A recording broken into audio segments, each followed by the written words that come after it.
Hey, what's up, folks? Welcome back to On Texas Football, and welcome back to Football Theory. I'm lifetime Longhorn Rod Babers, pleased to be joined by my good friend, esteemed colleague, my man Jeff Howe is joining us as well. Today, we're going to talk about something that Longhorn fans have been talking about actually for the last couple of years, actually complaining about it for the last couple of years, red zone offense, and actually the arch impact on Texas red zone offense. We'll get into that today. But before we do that, let me thank our first sponsor of Football Theory today, our friends over at Duck Camp. Duck Camp makes gear for the folks who live for being out there, whether that's in a duck blind or at sunrise or on the 40 acres for a Saturday kickoff. Born right here in the great city of Austin, Duck Camp builds best-in-class hunting and fishing apparel that works just as well for a full day in the field as it does for a long day of tailgating. From sun protection shirts that keep you cool during those early season scorchers to their iconic game series hats that feel like instant classics, Duck Camp gear is ready for football season,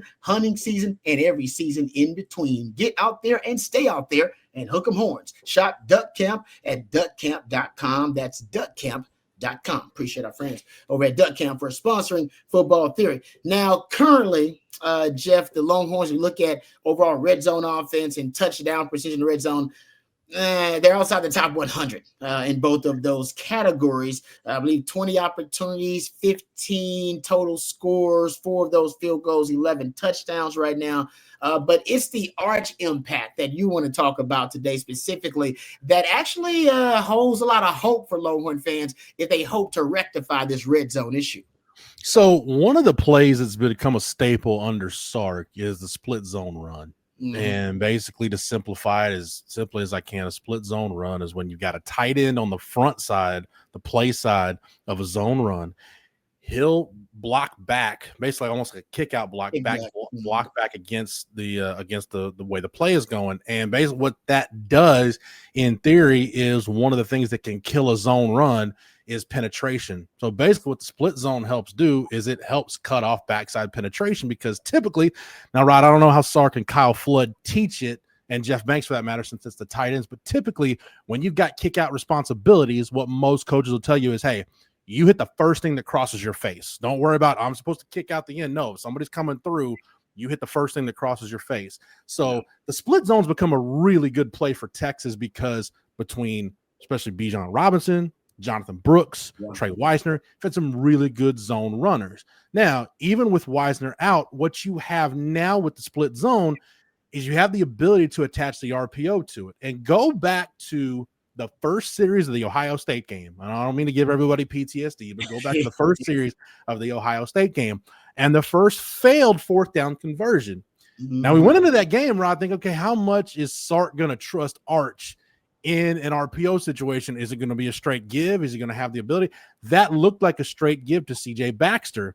Arch never entertained the idea of pulling it, because if he pulled it, you had Jack Indries out in the flat. Instead of blocking somebody, he just releases out in the flat for a route.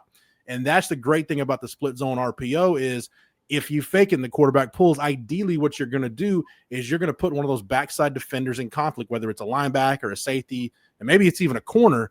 He's got a split-second decision to make. Do I go with the tight end and try to prevent the completion, or do I take the quarterback and eliminate the threat of the quarterback run? And then based on whatever that conflict defender chooses, the quarterback can either run for the first down or he can have the easy completion. Mm-hmm. If you go back to Arch's 2 touchdown runs against Sam Houston, it were both split zone RPOs. Now, the conflict defender went with the tight end. It made it a pretty easy touchdown run for Arch in both scenarios. I know it's against Sam Houston. Okay, I feel like everything we talk about the offense coming out of that game, Rob, we have to preface it by saying, yes, agreed. It's against Sam Houston. Yeah. But with Arch's running ability, the fact that you've got an offensive line that's not built right now to win a bully ball style, you need to give them a little margin for error. And you've got pretty capable tight ends that don't give away your offense. In other words, you've got an aura of unpredictability when the tight ends are out there, because they're good receivers. They're willing blockers. They're not proficient blockers yet, with the exception of probably Spencer Shannon, but they're willing.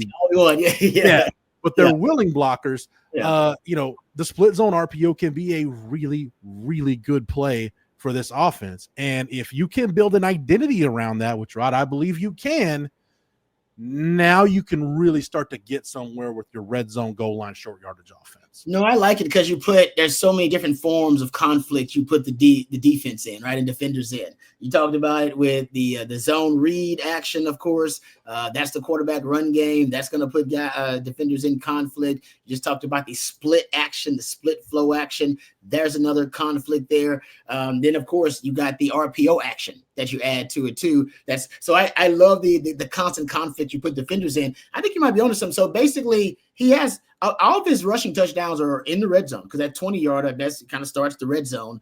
Mm-hmm. And I believe 2 of them have been scrambles and 3 design runs, if I'm not mistaken. Yep. Right. Yep. And so 2 of them. So overall, to even expand on what you're saying, Arch is kind of your ultimate red zone weapon at this time. Because even when you drop back the pass, he's still got the scrambling element that he throws out there. And I think that's helping you a ton in the red zone. And I like what you're talking about, though, about even those. How many passing? You got 4 passing touchdowns in the red zone. 2 of those are off the split zone RPO you talk about. And I think the other one was just a regular, or it wasn't a split RPO. It was like an inside zone RPO. Yeah. Somewhere. And then you have the 16-yard touchdown from Jack injuries in empty formation. He just ran like a switch concept. I believe that covers up. That's all the Arch touchdown. I think he's 9 of your 11 touchdowns he accounted for either throwing or running. So I'm with you. I think maybe you need to expand that split zone RPO package in the red zone. And they like running it out of 12, if I'm not mistaken, right? They get out of that double tight end package. Yeah, and you can do so many different things with the type of tight ends they have. Like if you want to leave Spencer Shannon, if you want to leave him on the front side of that zone run, it's basically having an extra offensive lineman in there because he is your best blocking tight end right now. And whether it's injuries or Townsend or even a guy, even Washington or Winston, any of those 4 guys, you can have them be kind of that split flow player where they're blocking back and they releasing the route because all 4 of those guys are very capable receivers. But what it does, Rod, what I like that it does is, again, it gives you a multitude of options to where you need as much unpredictability in the red zone as you can. Because the field, we talked about it for years, right? The field compresses, which means your playbook gets smaller, which means the defense can get a quicker beat on what you're doing. But and based on how teams adjust, it can determine what aspect you really want to attack. If they start overcompensating on the backside to say, okay, we don't want the tight end to hurt us and we don't want Arch to hurt us, now it's a handoff where you should have the numbers advantage on the front side of the zone run. So this is what non-conference play to me was supposed to be about. And the biggest thing you can take out of the Sam Houston game, this is something tangible Texas fans can take out of that Sam Houston game. What you wanted the offense to do was, hey, can you come out of that with a couple of things, even if it's 1 or 2 things, a couple of things you can hang your hat on in critical situations, short yardage, 3rd down, goal line, 2-minute, whatever. Can you find something that, hey, we know we can go to this, whatever it is, whatever situation it is. And what I like about Rod, they're doing with the split zone RPO as kind of the foundation of their red zone offense. You talked about one of those touchdowns Arch threw in the Sam Houston game. When you can get really good at the RPO, now when you're just inside the 20, like that 13-yard touchdown pass to Ryan Wingo, now you open back up. Think about that RPO glance, which has been another big staple concept in Sark's offense. Now the defense doesn't know where to compensate for because, if they're going to zone run, they may actually hand it off and they can do some damage. Or if it's a split zone RPO and you tag the glance to it, now you've got a whole different set of problems because now you've got to think about, all right, we got to defend the zone run. We got to defend the quarterback run. We got to defend the tight end leaking out of the flat. And we've got to defend Wingo or DeAndre Moore or Emmett Mosley or whoever is Parker Livingston on this backside glance. So now you're putting more defenders in conflict. So I just like the fact, Rod, that if you get this staple concept down, I'm not saying it's going to make you the best red zone offense in the country, but it can make you a lot more effective than you've been the last few years. Yeah, and I mean, at one point, defensive will just decide, all right, we want to man up that glance. Mm-hmm. We just don't have enough defenders who are constantly in conflict. We don't have enough defenders to allocate resources to double and to try to stop all the different elements of that play. And I'm with you. I think most of the time, because it's for a DB, you're just going to flat foot read that anyway a lot of the times. And your run support, your secondary run support, tertiary run support. So I think a lot of the times they're going to man up that glance, and that's all Sark. If you're Sark and Arch, that's all you want. They're going to man up that glance. You'll take that all day, every day.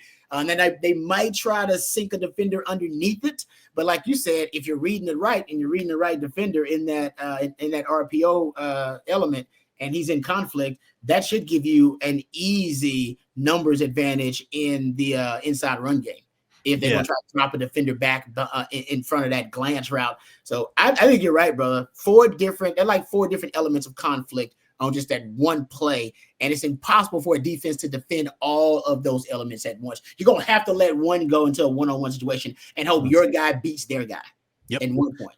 And where I'd like it to get to, like the best version of what this looks like, and it's a little bit different because the RPO it wasn't really a thing 20 years ago, right? It was, but it wasn't as abundant as it is now. But I go back to the 2004 Texas offense, and there was a play in that Rose Bowl against Michigan where, you had kind of one of your, I know Rich Rodriguez started with the shotgun quarterback run game, but what Greg Davis did with Vince Young at Texas just elevated it and took it to a whole nother level. I think about a play in that Michigan Rose Bowl, Rod, where VY runs a bootleg, like an old school. And when you had a guy like Cedric Benson, they had to respect the front side run where it's hard run action. I'm going to leak out. And there was a play in that Rose Bowl where VY's on the bootleg and you've got a defender in conflict. I'm like, you're screwed either way, because either I come up and I defend Vince Young in the quarterback run. If I do that, he's going to dump it over my head to David Thomas for an easy completion, which in this case is what VY did. Or I stay with David Thomas, and I'm going to give Vince Young 10 yards of free real estate. That's idiotic. Why would I do that? But in that case, you have no choice but to pick one or the other. And like you said, at some point as a defensive coordinator, I just have to hope my guys guess right. Pretty much. And that their quarterback makes a bad read, and that makes me right, because you really have no choice at that point. That's ideally where you want to get. Texas is not anywhere near there yet, but like I said, Rod, I just like the fact that they've got something now that maybe they can hang their hat on. Yeah, and I love that Sark has decided I'm using Arch's legs, especially in the red zone. Like, they're going to be a weapon for us. I need teams to have to prepare for Arch's legs and the +1 in the run game in the red zone. Like I said, they're still ranked outside the top 100, but I like where you're going, Jeff. Maybe they're starting to develop some type of identity, something that they do really well in the red zone that they can count on, and the guys can run confidently and, obviously confidently and consistently in the red zone. All right, let's thank our last sponsor before we move on. Let's thank our friends over at Advanced Pain Care for two messages from two legendary Lifetime Longhorns. Pros know the pain stops here. Physical therapy helps me as an athlete then and now. And do I still need therapy? Yes. And Advanced Pain Care helps with that. Injuries will stack up. They'll add up. You can't let those injuries get you down, and Advanced Pain Care has been very helpful for me. We can help with whatever's got you down, from nerve damage to our spinal cord stimulator. Pain is inevitable. Suffering is optional. Same-day appointments available. Advanced Pain Care. The pain stops here.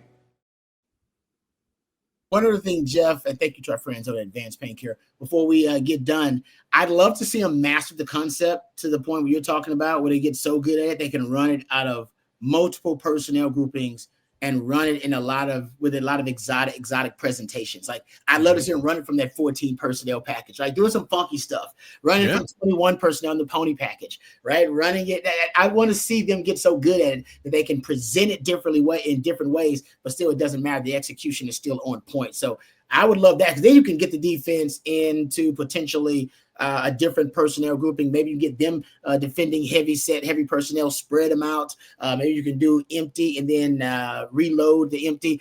Now you got me thinking about the presentation of that play and how Sark can really get freaky with it. Yeah, and I think there's two key elements to that too. I think it's the tight end room continuing to develop. And look, they haven't really used Nick Townsend in the pass game yet. We haven't seen that, but man, Rod, he is such a willing blocker, and he may not blow up the right guy, but he's going to try to take somebody's head off when he's asked to block. So I love that about Nick Townsend. Just got to make sure he's doing it where he's supposed to. But you got to get those tight ends as proficient, as well-rounded as possible, again, to give yourself as much unpredictability as you can. I think getting Trey Wisner back, who's your best zone runner. James Simon's really good on zone runs, and Jarrett Gibson is making strides, but there's no question Trey Wisner is your best zone runner. And if you're going to do it, you can do it out of the pony package, but I think you've got to have CJ Baxter as a part of that, because right now he is your best blocking running back without question. Yep, I agree 100%. Good stuff, Jeff. As always, really appreciate the expertise and the knowledge. Thank you very much to our sponsors as well. Thank you to our friends over at Advanced Pain Care and duckcamp.com. We appreciate them. Thank you to CJ behind the scenes, actually twisting and tweaking the dials for Football Theory today. And thanks to each and every one of you for watching and for listening. For Jeff and for CJ, I'm Lifetime Longhorn Rod Babers. Until next time, hook 'em horns.